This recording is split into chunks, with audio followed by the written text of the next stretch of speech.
mơ mơ mơ mơ mơ mơ mơ ít ít mơ nữa chịu nha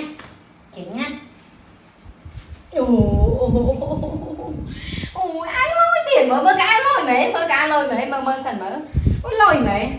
lôi mẹ ai ta điều ôn mau biểu về này chạy thằng công về chặt đào mà hằng xà mà về hiện thời giới đi tập khăm bông về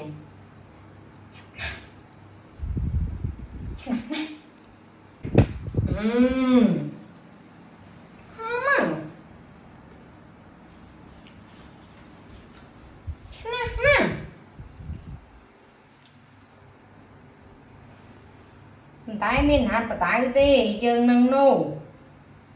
na khăm cây khăm ai hơi đai on chia nữa mở ui chia ta nè hẹn còn chăm xong sụp cho khăm tập bay